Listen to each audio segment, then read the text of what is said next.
대통령이 해병대 최상병 사망 사건에 대해 초기 단계에서부터 상세한 보고를 받은 정황이 드러났습니다. 그동안 군과 대통령실 주요 관계자들이 국회와 법정에서 최상병 사망 사건과 관련해 세부 사안을 대통령실에 보고한 적이 없다고 주장해 왔는데 이를 뒤집는 메시지 수발신 내역이 확보된 것입니다. 김계한 해병대 사령관의 카카오톡 텔레그램 수발신 내역을 보면 윤석열 대통령이 유가족의 동향까지 세세하게 보고받은 정황이 드러납니다. 따라서 윤석열 대통령이 해병대 수사단의 수사 결과도 보고받았을 가능성이 매우 높습니다. 최상병 사망사건 수사 외압의 몸통이 누구인지 점점 분명해지고 있습니다. 작년 7월 30일 국방부 장관 수사 결과 보고 전후로 임기훈 국방비서관, 행정관 김모 대령 등이 수사 결과 보고서를 손에 넣기 위해 분주하게 움직였습니다.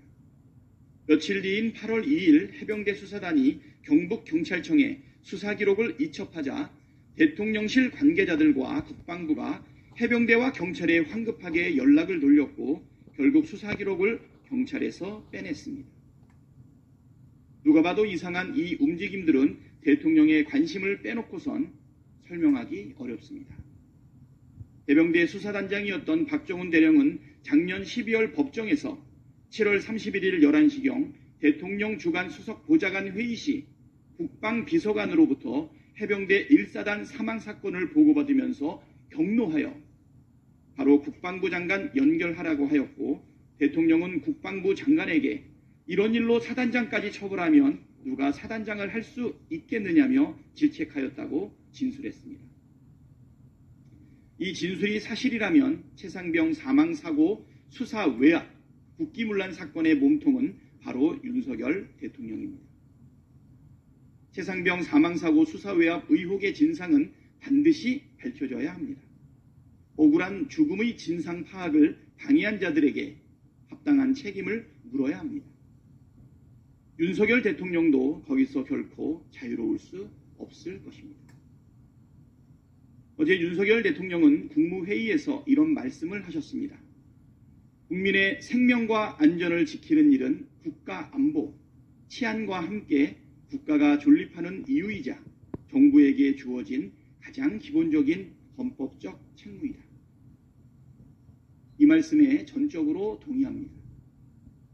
다시 한번 강조드리지만 국민의 생명과 안전을 지키는 일은 국가가 존립하는 이유이고 정부에게 주어진 가장 기본적인 헌법적 책무입니다. 그런데 말입니다. 다른 사람이라면 몰라도 윤석열 대통령께서 이런 말씀을 하시기 전에 입술에 침이라도 한번 발라야 되지 않겠습니까?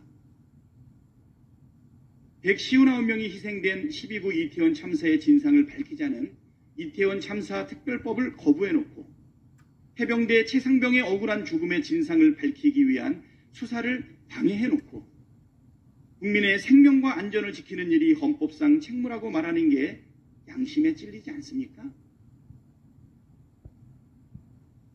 아니면 자신이 국가의 존립 이유를 부정하고 헌법적 책무를 저버린 대통령이라고 고백이라도 하시는 겁니까? 박절하게 들릴지 몰라도 우리 국민은 대통령의 상습적인 말과 행동의 불일치에 질릴 지경입니다.